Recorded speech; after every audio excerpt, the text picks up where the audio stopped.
Hello guys, इस part में हम देखते हैं कि ट्रैफिक पुलिस वाले मेयर के आदमियों को रोक लेते हैं, लेकिन मीहू की कार को वो जो पुलिस ऑफिसर होता है वो उसे आगे ले जाता है और ये देख के मेयर के आदमियों को काफ़ी ज़्यादा गुस्सा आता है। उसके बाद हम देखते हैं कि ये जो ट्रैफिक पुलिस होती है ये वार्डन के आदमी होते हैं और वार्डन ने उस आदमी को भेजा होता है मीहू और जेरी को सेफली पुलिस स्टेशन लाने के लिए। तभी मीहू के फादर मीहू को कॉल करते हैं और कहते हैं तुम हो कहाँ पे, यहाँ पे पार्क काफ़ी अच्छा काम कर रहा है, तुम्हें देखना चाहिए। वो सारे सवालों के जवाब बहुत अच्छी तरीके से दे रहा है, उसने सिचुएशन को बहुत अच्छे से संभाल के रखा है। तो मीहू कहती है मैं बहुत ज़्यादा खुश हूँ, तो उसके फादर कहते हैं मैं भी। ये सुनकर के मीहू काफ़ी ज़्यादा इमोशनल हो जाती है और वो अपने फादर से कहती है कि मैं आज बहुत ज़्यादा खुश हूँ। तो मीहू कहती है आज मुझे प्राउड है कि आज वो इस मुकाम तक पहुँच चुका है। तो उसके फादर कहते हैं कि तुम्हें यहाँ पे जल्दी से आना चाहिए और देखना चाहिए कि पार्क कितना अच्छा काम कर रहा है। तो मीहू कहती है बस मैं वहाँ पे पहुँचने वाली हूँ। तभी वहाँ पे हम देखते हैं कि प्रोसिक्यूटर आता है और वो मीहू के फादर को बताता है कि मीहू यहाँ पे जल्दी आने वाली है। मीहू के फादर वहाँ से चले जाते हैं तो हम देखते हैं प्रोसिक्यूटर के पास एक आदमी आता है। तो प्रोसिक्यूटर उससे कहता है कि पार्क की वाइफ आएगी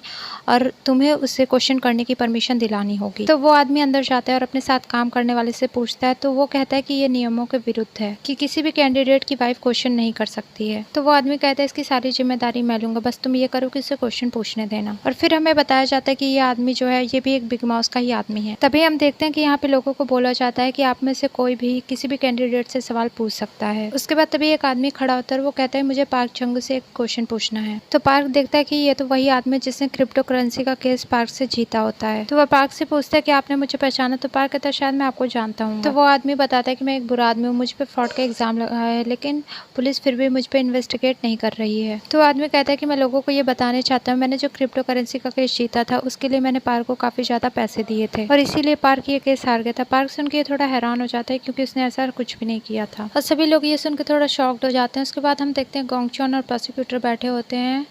तो प्रोसिक्यूटर गोंगचॉन से कहता है ये सब क्या हो रहा है। तो गोंगचॉन कहता है कि मेयर ने पार्क को काफी बुरी तरह से फंसा दिया है, जिसमें से पार्क को बाहर निकलने के लिए कोई भी रास्ता नहीं है। सीन हमारा शिफ्ट होता है, हम मीहू को देखते हैं जो कि उस टीवी स्टूडियो में पहुंच जाती है और गार्ड उसे अंदर जाने देता है। वो अंदर जाते ही सभी लोगों के पास जाके बैठ जाती है। अब यहाँ से मेयर से सवाल करने की बारी होती है। तो बोला जाता है कोई भी मेयर से सवाल करना चाहता है तो कर सकता है। तभी मीहू हाथ उठाती है और कहती है मुझे मेयर से सवाल पूछना है। तो मेयर कहता है ऐसा नहीं हो सकता है, पार्क मेरा कॉम्पिटिटर है और मीहू उसकी वाइफ है तो वो मुझसे सवाल नहीं कर सकती है। तो मीहू कहती है मैं पार्क चंगू की वाइफ की तरफ से यहाँ पे नहीं आई हूँ, मैं यहाँ पे एक आम नागरिक की तरफ से आई हूँ। मीहू कहती है एनआर फोरम में वेस्ट वाटर को यूज किए जाने की वजह से वहाँ जो रेडिएशन होती है उसकी वजह से आज वो कैंसर से पीड़ित है और मेरा कैंसर चौथे स्टेज पे है, मेरी मौत कभी भी हो सकती है। और आज मैं मेयर से ये सवाल करना चाहती हूँ कि मेरी मौत का गुनहगार कौन होगा और कौन जिम्मेदार है जो अभी कैंसर से लड़ रहे हैं उनके लिए। और ये सुन के सभी लोग हैरान हो जाते हैं कि मीहू को कैंसर है और ये सब कुछ एनआर फोरम की वजह से हुआ है। और पार्क सुन के काफी ज्यादा इमोशनल हो जाता है, शॉक हो जाता है और वो खड़ा हो जाता है। उसे समझ ही नहीं आ रहा होता कि अब वो क्या करे। और मीहू के फादर भी खुद को नहीं संभाल पा रहे होते, काफी ज्यादा इमोशनल हो जाते हैं, रोने लगते हैं। उन्हें नहीं समझ आ रहा था कि उनकी बेटी ने उनसे इतनी बड़ी बात क्यों छिपाई।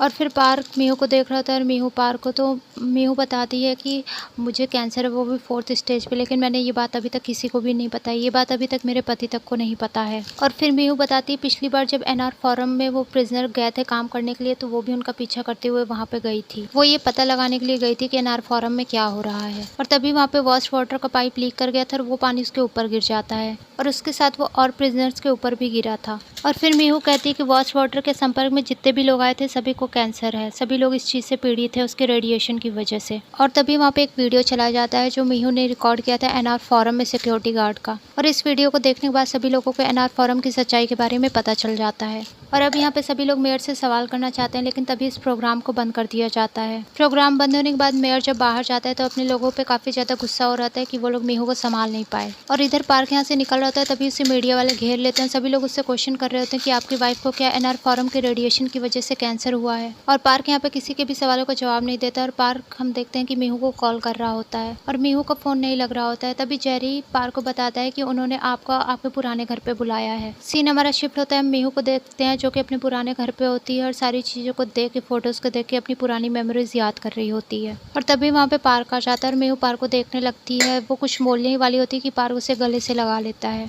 और यहाँ पे दोनों रोने लगते हैं। सीन काफ़ी ज़्यादा इमोशनल हो जाता है। उसके बाद मीहू पार्क से कहती है अब तुम्हें आगे की लड़ाई अकेले ही लड़नी होगी मेरे बिना। और फिर मीहू पार्क का हाथ पकड़ती है और कहती है मुझे इस बात का पछतावा रहेगा कि हम अंत तक साथ में नहीं रह पाए। और पार्क ये सुन के रोने लग जाता है और मीहू उसे देख के काफ़ी ज़्यादा दुखी हो रही होती है। उसके बाद मीहू पार्क से कहती है अभी भी हमारे पास काफ़ी वक्त है, हम साथ रह सकते हैं तब तक। और तब तक हम खुश भी रह सकते हैं। तो पार्क कहते हैं हाँ। उसके बाद सीन हमारा शिफ्ट होता है। मेयर को इन्वेस्टिगेट करने के लिए प्रोसिक्यूटर ऑफिस में लाया जाता है और प्रोसिक्यूटर आता है और मेयर से कहता है मुझे यकीन नहीं हो रहा कि तुम यहाँ पे हो। तो मेयर कहता है मुझे पता है यहाँ पे गोंगचुन और पार्क चंगू दोनों हैं। उसके बाद वो उन लोगों के सामने जाके कहता है कि तुम लोग ये कभी भी प्रूफ नहीं कर पाओगे। उसके बाद पार्क को काफ़ी ज़्यादा गुस्सा आता है और वो गोंगचुन से कहता है कि क्या तुमने एल्डर के बेटे के बारे में अब तक पता किया। तो गोंगचुन कहता है नहीं, अब तक उसके बारे में कुछ भी पता नहीं चल सका है। उसके बाद हम यहाँ पे जूही और पार्क को देखते हैं। पार्क जूही से कहता है तुम अपने हस्बैंड के किए गए कामों को कब तक अनदेखा करती रहोगी ऐसे ही। तो जूही पार्क से कहती है कि तुम मेरे हस्बैंड पे शक करना बंद कर दो, उसने कुछ भी गलत नहीं किया है। तो पार्क जूही से कहता है कि एल्डर को तुम्हारे पति मेयर ने ही मारा है। पार्क कहता है गोंगचुन ने पोस्टमार्टम रिपोर्ट भी देखी है। तो जूही कहती है इसमें मेयर की कोई गलती नहीं है, मेरी वजह से एल्डर की मौत हुई है तो उसकी सज़ा मैं भुगतूंगी। तो पार्क कहता है तुम अपने पापों की सज़ा भुगतोगी और तुम अपने हस्बैंड के गलत कामों में उसका साथ दे रही हो तो उसकी सज़ा तुम्हें वैसे भी मिलेगी। जूही ये सुनकर काफ़ी परेशान हो जाती है।